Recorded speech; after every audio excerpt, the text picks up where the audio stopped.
Hello everyone, welcome to our channel life and living official. আজকে অনেক দিন পর আবার ভিডিও আপলোড করছি, তাও এই ভিডিওটাও আপলোড করতে অনেকটাই লেট হয়ে গেল। আশা করি দেখে বুঝতেই পারছো কিসের ভিডিও এটা। হ্যাঁ, এটা জন্মাষ্টমীর ভিডিও। আমাদের বাড়িতে পুজো হয়েছিল, কিন্তু এই কদিন আমার শরীরটা ভালো ছিল না, সেই জন্য আমি ভিডিওটা এডিট করতে পারিনি। আজকে ফাইনালি আমি এডিটটা করে আপলোড করলাম। যাই হোক, তোমরা দেখতে থাকো। এবারের জন্মাষ্টমীর পুজোটা আমরা একটু বড় করেই করেছি। চেষ্টা করেছি ভালো করে করার। 51 রকমের ভোগ দিয়ে ঠাকুরমশাই বলেছিলেন দিতে। তো এখানে আমরা সমস্ত জোগাড় করে নিয়েছিলাম। তার আগে সকালবেলায় মা গোপালকে চান করিয়ে নিয়েছিল, ওকে সুন্দর জামা পরিয়ে বসিয়ে দিয়েছিল। আর একদিকে আমি এই জোগাড়গুলো করছিলাম। গোপালের 51 রকম ভোগ তো বাড়িতে রান্না করা পসিবল ছিল না, সেই জন্য চেষ্টা করেছিলাম যতটা পারবো রেডি করার, কারণ অতগুলো রান্না একটা ওভেনে করা একটু টাফ। তো এখানে ভাজার মধ্যে আমরা করেছিলাম আলু ভাজা, কাঁচা কলা ভাজা, কুমড়ো ভাজা, তারপরে হচ্ছে কাঁকরোল ভাজা, ভেন্ডি ভাজা, বরবটি আলু ভাজা, পাঁপড় ভাজা আর বেগুন ভাজা। প্রায় 7 থেকে 8 রকমের ভাজা করেছিলাম, খিচুড়ি করেছিলাম, তার সাথে করেছিলাম লুচি, সুজি, পায়েস বানিয়েছিলাম। এইগুলো দিয়ে গোপালকে মোটামুটি ভোগ দেওয়া হয়েছিল। ও হ্যাঁ, চাটনি বানিয়েছিলাম। চাটনিটা গোপালের প্রিয়, তো সেই জন্য চাটনি বানিয়েছিলাম টমেটো খেজুর টেজুর দিয়ে।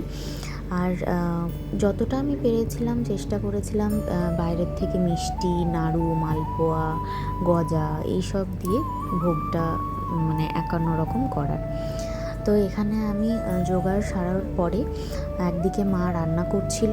যেহেতু আমার দীক্ষা নেওয়া নেই, আর ঠাকুরের ভোগ রান্না করতে গেলে দীক্ষা মাস্ট। যদিও আমি মনে করি যে যদি কেউ মন থেকে চায় সে অবশ্যই করতে পারে, কিন্তু যতই হোক একটা ঠাকুরের ইয়ে তো, যেহেতু ঘরে একজন অলরেডি দীক্ষিত মানুষ রয়েছেন, সেই জন্য মাই রান্নাটা করেছে, আমি করিনি। তো একদিকে মা রান্না বান্না করছিল, আর আমি এদিকে দেখো সব সাজিয়ে নিয়েছি সুন্দর করে থালা। আমাদের অ্যাকচুয়ালি ঠাকুর ঘরটা একটু ছোট, তো সেই জন্য জিনিসগুলো রাখতে পারছিলাম না ঠিক করে। তারপর একটা টেবিল সেট আপ করেছিলাম, ওখানে গোপালের রান্না করা ভোগগুলো রেখেছিলাম।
ঠাকুরমশাই চলে এসেছিলেন, তখন প্রায় 10:30 বাজে।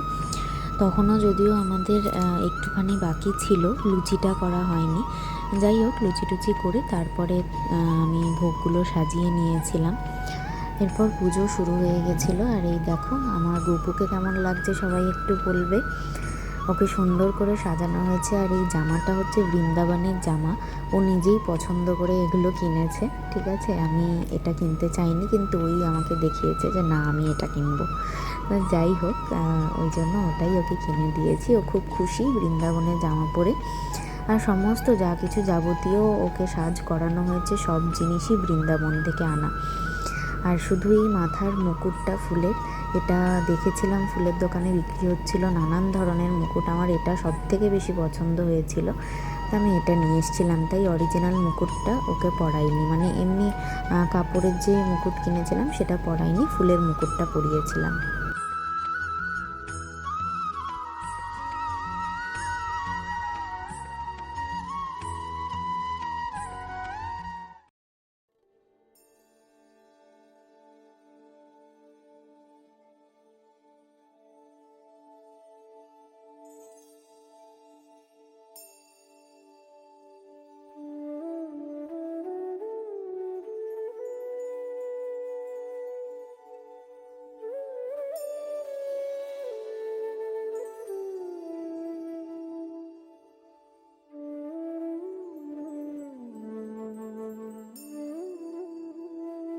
প্রত্যেকবার বাড়িতে বড় করে কোনো পুজো করলে আমরা চেষ্টা করি একটা হোম অবশ্যই করার।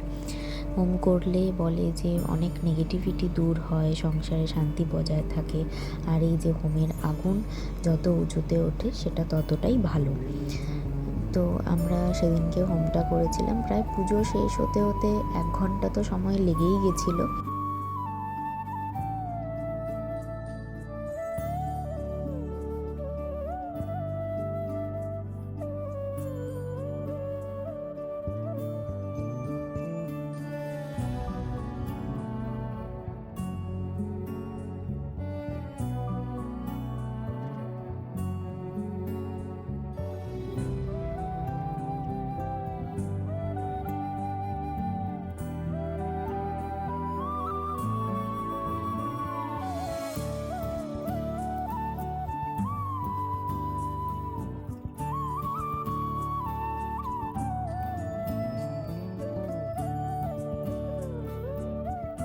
আমাদের জন্মাষ্টমী তো ভালোই কেটেছে। তোমরা কেমন জন্মাষ্টমী কাটালে অবশ্যই কিন্তু কমেন্টে জানিও। আর ভিডিওটা কেমন লাগলো সেটা জানাতে ভুলো না। ভিডিওটা ভালো লেগে থাকলে অবশ্যই লাইক, কমেন্ট অ্যান্ড শেয়ার করে দিও। আর এরকম ভিডিও পেতে হলে আমাদের চ্যানেলটাকে সাবস্ক্রাইব করতে ভুলবে না। দেখা হচ্ছে আবার আরেকটা নেক্সট ভিডিওতে। ততক্ষণ সবাই ভালো থেকো, সুস্থ থেকো, আর অবশ্যই আমাদের পাশে থেকো।